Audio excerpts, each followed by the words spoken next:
Hello बच्चों, मैं हेमंत प्रजापति आप सबका स्वागत करता हूँ अपने चैनल एचपी केमिस्ट्री क्लासेस में। बच्चों, आज हम लेकर आए हैं Seth Jeff rule organic chemistry में। जो आपका सेथ जेफ नियम होता है, उस सेथ जेफ नियम पर हम आज बात करेंगे। लेकिन सेथ जेफ नियम से के पहले हम बात करेंगे विहाइड्रो हैलोजनीकरण की, क्योंकि यदि विहाइड्रो हैलोजनीकरण आपको क्लियर है तो सेथ जेफ नियम भी क्लियर होगा। इसके पहले भी आपको यदि याद हो तो हमने आपको विहाइड्रो हैलोजनीकरण को समझाया था, जहां पर मार्कोनिकॉफ नियम, एंटी मार्कोनिकॉफ नियम, जिसे हम खैरास प्रभाव कहते हैं, इन सभी को हमने डिफाइन करके आपको इसी चैनल पर प्रोवाइड किया था एक वीडियो। आज उसी क्रम में हम बात करते हैं विहाइड्रो हैलोजनीकरण, और इसी आधार पर देखेंगे हम सेथ जेफ नियम। पेन और कागज लेकर आप बैठे और देखिए भाई बोर्ड पर। यहाँ सबसे पहले दिखाई दे रहा होगा विहाइड्रो हैलोजनीकरण। ठीक, अब विहाइड्रो हैलोजनीकरण क्या है तो आप कॉमन सी बात करिए। मैं यहाँ एक वर्ड लिख रहा हूं, मैंने कहा कि जब, दिखाई दे रहा होगा आपको, जब एल्किल हैलाइड की क्रिया, जब एल्किल हैलाइड की क्रिया एल्कोहलिक एल्कोहलिक की ओएस से होती है तो हाइड्रोजन हैलाइड, जिसे हम बोलते हैं HX, तो हाइड्रोजन हैलाइड का एक अणु विलुप्त हो जाता है। क्या हो जाता है? विलुप्त हो जाता है। इसी को बोलते हैं विहाइड्रो हैलोजनीकरण। कहने का मतलब है कि आप किसी भी एल्किल हैलाइड की यदि अभिक्रिया कराओगे, किसके साथ? एल्कोहलिक QH के साथ, तो उस स्थिति में क्या होता है कि एक हाइड्रोजन परमाणु और एक हैलोजन परमाणु दोनों को दोनों अलग हो जाते हैं और हमें एल्कीन बनाते हैं। मैंने लिखा होगा शायद, हाइड्रोजन हैलाइड का एक अणु विलुप्त हो जाता है और एल्कीन बनती है। क्या बनती है? एल्कीन बनती है। इसको आप ध्यान देना। यदि आप एल्कोहलिक QH की क्रिया कराते हैं तो हमेशा बनेगी क्या? एल्कीन। इसको नोट करके ध्यान से रखना। जैसे एग्जांपल बात कर दूं, जैसे एक एल्किल समूह लिया R और आपका लिया यहाँ पर CH2 लिया और एक CH2 और ले लिया और लगा दिया हैलोजन समूह, तो ये आपका एल्किल और हैलोजन समूह लगा से होगा क्या? Alkyl halide. ये पूरा एल्किल हैलाइड है। इसकी अभिक्रिया आप किससे कराई हो? कहता है KOH, लेकिन KOH कैसा होना चाहिए? एल्कोहलिक, अर्थात ये होगा ALC। ठीक, यदि एल्कोहलिक QH हुआ तो क्या होगा? आपको क्या बताया हमने? हाइड्रोजन और हैलाइड, मतलब एक H और एक X का अनुगत से देखो क्या होना है। ये आपका K है, ये चला जाएगा, इतना पार्ट यहाँ होगा KX गया। अब होता क्या कि X किस कार्बन से जुड़ा? इस कार्बन से जुड़ा। X इस कार्बन से जुड़ा, इसका मतलब ये अल्फा कार्बन होगा। X किस कार्बन से जुड़ा? इस कार्बन से। ये कौन सा कार्बन हुआ? Alpha carbon. और अल्फा कार्बन हुआ, ये क्या हुआ? Alpha carbon. तो अल्फा कार्बन के बगल वाला कार्बन कैसे हुआ? Beta carbon. कौन सा कार्बन हुआ? बीटा। तो बीटा कार्बन से ही एक हाइड्रोजन निकलेगा, इस OH के पास जाएगा और बना दिया H2। अब बचा क्या? से देखिए, R शेष रहा, यहाँ CH2 था तो रहा क्या? CH रहा। सिंगल बॉन्ड से हो जाएगा आपका बैलेंस के हिसाब से डबल बॉन्ड और वह CH2, और जहां डबल बॉन्ड आ जाए आपको पता है वही एल्कीन कहलाती है। तो देखकर तो हमने क्या बताया, दोबारा सुन लीजिए। मैंने कहा कि एक एल्किल हैलाइड अणु लिया, उससे हमने KOH लेकिन एल्कोहलिक लिया, तो ये K और X निकल गया। बचा क्या कि जिससे ये जुड़ा होता है वो अल्फा कार्बन कहलाता है, और हमारा एल्किल विहाइड्रो हैलोजनीकरण में बीटा कार्बन का हाइड्रोजन परमाणु जाता है।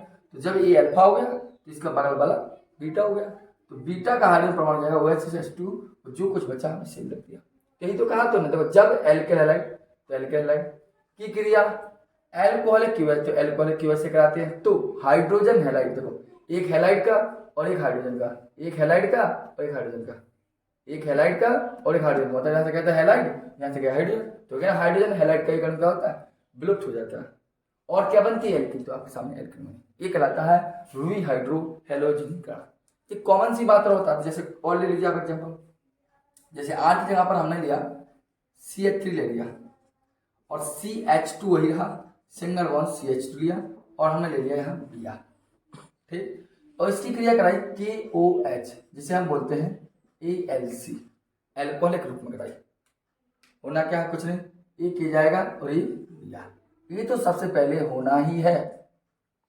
अब क्या होगा, अब ये देखिए कि ये Br किस कार्बन से लगा, इससे हुआ अल्फा, इसका बगल वाला कौन सा हुआ बीटा, इसके बगल वाला गामा हो जाएगा। लेकिन हमें गामा से मतलब नहीं, हमें बीटा हाइड्रोजन से मतलब है। तो हुआ क्या कि बीटा हाइड्रोजन का, बीटा कार्बन से जो हाइड्रोजन जाएगा यहाँ की OH से क्रिया करेगा, तो बना लेगा H2। अब आप देखिए क्या बचा, CH3 यहाँ लिख रहा हूँ मैं, CH3, और देखिए क्या है CH2 नहीं, अब CH2 नहीं हुआ, एक हाइड्रोजन चला गया तो क्या बचा CH, इधर क्या होगा डबल बॉन्ड CH2, मैथ एथ प्रो, तो क्या होगा ये प्रोपीन कंप्लीट होगा। बात समझ में आएगी। वी हाइड्रो हेलोजनीकरण होती क्या है। अब इसी के संबंध में हम वी हाइड्रो हेलोजनीकरण के संबंध में ही सेथ जेफ का रूल देखेंगे, ठीक है। तो सेथ जेफ का रूल क्या होता है उस पर हम बात करते हैं थोड़ी सी और, ये आप नोट कर लीजिए, वीडियो को पॉज कर सकते हैं। चलिए अब देखते हैं।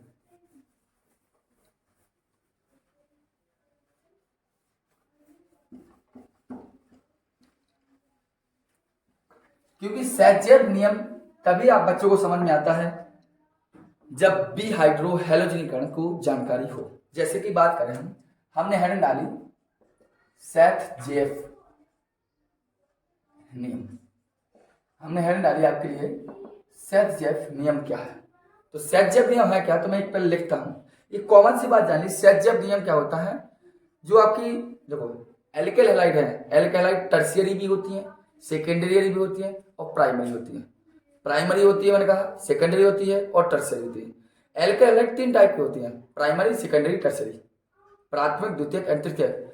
अब प्राथमिक का तो बी हाइड्रोजनीकरण आसानी से हो जाता है, लेकिन द्वितीयक और तृतीयक के होने के लिए द्वितीयक एल्केल हैलाइड का वी हाइड्रो हेलोजनीकरण सेथ-जेफ नियम से होता है। एक बात ध्यान देना, द्वितीयक हैलाइड का वी हाइड्रो हेलोजनीकरण सेथ-जेफ नियम के अकॉर्डिंग होता है।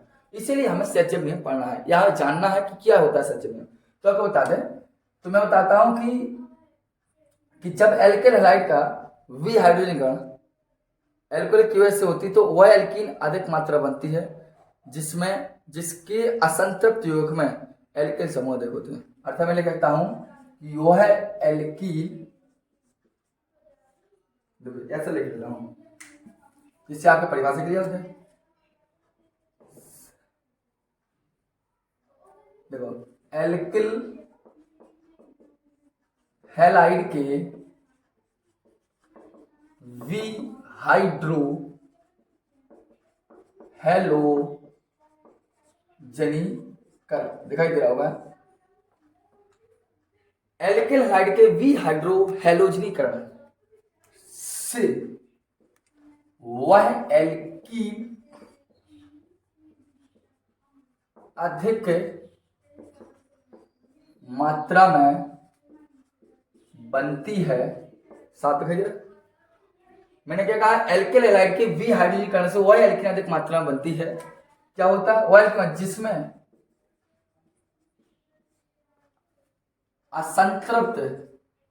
असंतृप्त यौगिक में, जिसमें असंतृप्त यौगिक में एल्किल समूह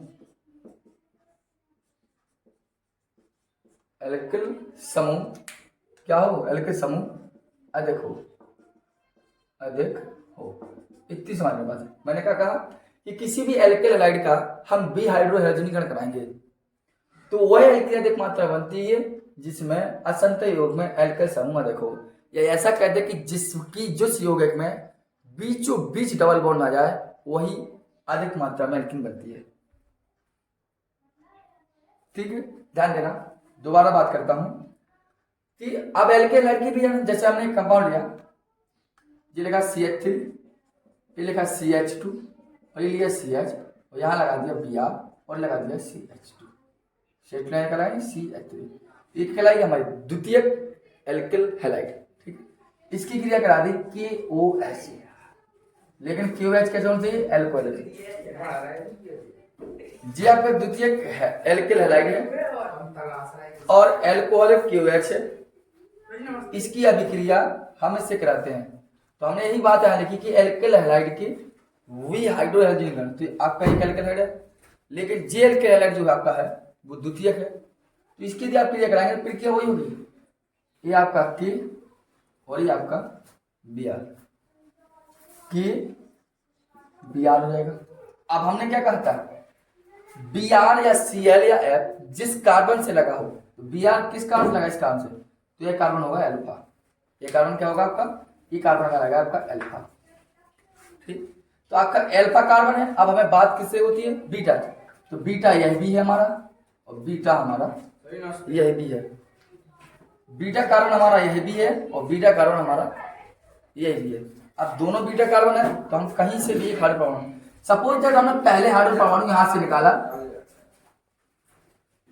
सबसे पहले हमने हाइड्रोजन परमाणु यहां से निकाला तो इसके OH से क्रिया कराई। तो देखिए हाइड्रोजन परमाणु यहां से निकाले, OH से क्रिया कराई तो हुआ क्या, H2।